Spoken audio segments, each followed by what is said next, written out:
And we're not live. We are not live. And that's because I'm in Mexico. My Wi-Fi is not great, but I wanted to make a video. So we have a pre-recording. I realized that in the live stream I did the other day reviewing Bad Empanada's video about me, I made a factual error. So here I am correcting that error. And you know, I'm human. I hate being wrong. But something I hate even more than being wrong is being dishonest. And as somebody who does public commentary, I make a commitment to both myself and the viewers that if I do make a mistake, I will make a public correction. Often I'll make this correction in the form of a comment on the video where I made a mistake, but I actually think there's a deeper, more interesting topic I'd like to talk about connected to the mistake I made. So here we are. As you know, I do these live streams, and sometimes I'll research things on the fly. Sometimes when researching things on the fly, I'm led to the wrong conclusion, and that's exactly what happened. I stated that only 24 Nazis were charged with crimes after World War II. That was referring only to Nazi leadership that were charged in the Nuremberg trials. In reality, way more Nazis were punished than just 24. We had an estimated 400,000 that were put in internment camps with horrible conditions, and 1.6 million Nazis were not allowed to work any other job but hard manual labor.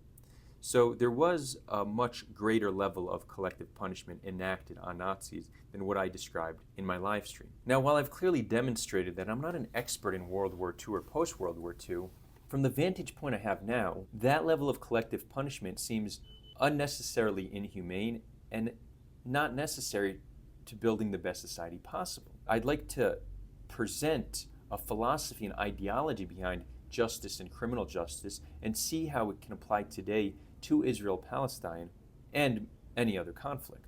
So we have criminal justice within a society, but then there's the sense of justice and accountability between warring nations, and these look a bit different, right? So when you have justice within a society, the three main factors I think we need to take into consideration is creating a deterrent against bad behavior, keeping dangerous people out of society, and giving a sense of justice to the family of the victims. This all makes sense. Now, what often seems involved in how we view justice is this sense of retribution, this idea that they deserve to be punished, they deserve to rot in a cell. And this is a very innate feeling that I myself experience. When I see somebody do something horrible, in my mind I say, fuck that person, they should be locked up forever. But when I really think of what the healthiest society looks like and the best version of criminal justice, I actually don't see any need for retribution. Because at the end of the day, even the worst criminals that have ever existed, more than anything, are products of their biology and environment. These are things we generally do not have control over. So had we been in their shoes and lived their lives, we very likely would have done the same things they have done.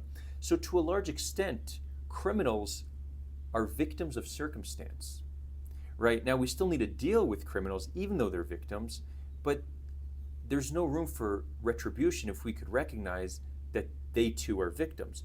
We just need to deal with them in the best way possible, and that is create a deterrent, keep them out of society, and create a sense of justice. And ultimately, the goal should be to rehabilitate them if possible, not let them rot in a cell the rest of their lives. Now, on a global scale, when we have ethnic conflicts between nations, it looks a little bit different. Deterrent does not work the same way. People within a society are generally going to adopt the moral system and values of that society. External deterrent, for the most part, is not going to impact them. Deterrent could impact the leaders of that society who are decision makers and define the culture, the morality, and the institutions. That's for certain. So there is a room for deterrent, but this idea that you could create a deterrent against an entire population doesn't seem to work in the same way.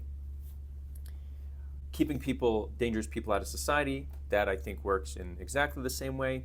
Justice is maybe the hardest one to deal with because of how subjective it is and how many layers of justice there are. But regardless, we don't need retribution to solve our problems. Not at all. Right? The day will come where we find a solution to this conflict. And I'm doing everything in my power for that to be a just solution, just for all people. Now today, Jewish Israelis don't feel like they that there's a major injustice imposed on them.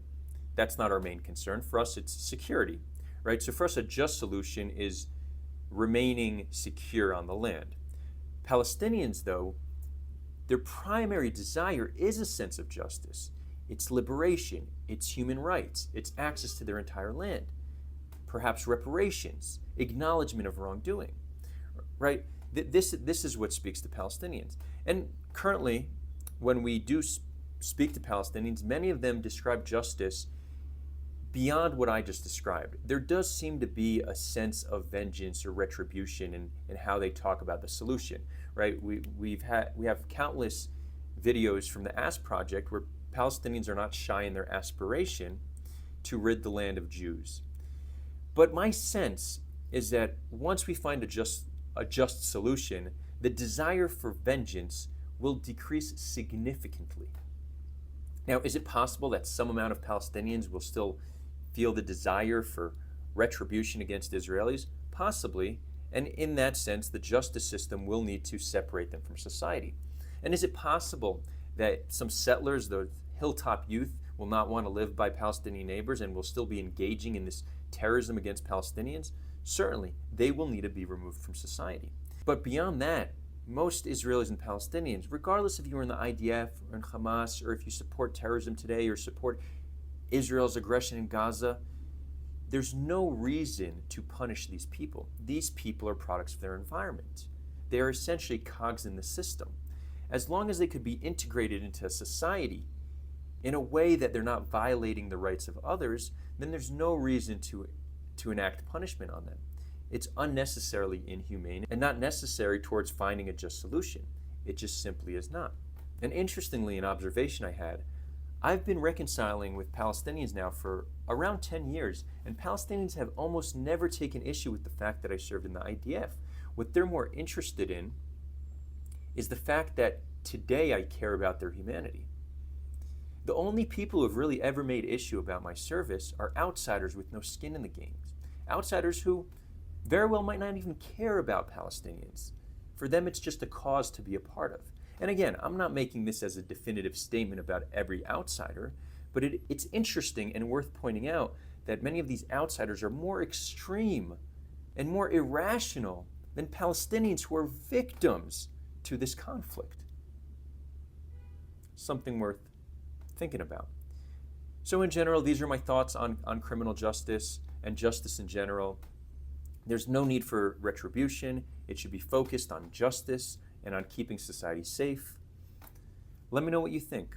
And let me know what you think about these pre-recorded videos in general. If you like them, I'm happy to do more. They're not as fun as live streams, but if the people demand it, I'll consider it. Anyways, whether you're Israeli, Palestinian, a viewer from around the world, even if you're bad empanada, sending you much love.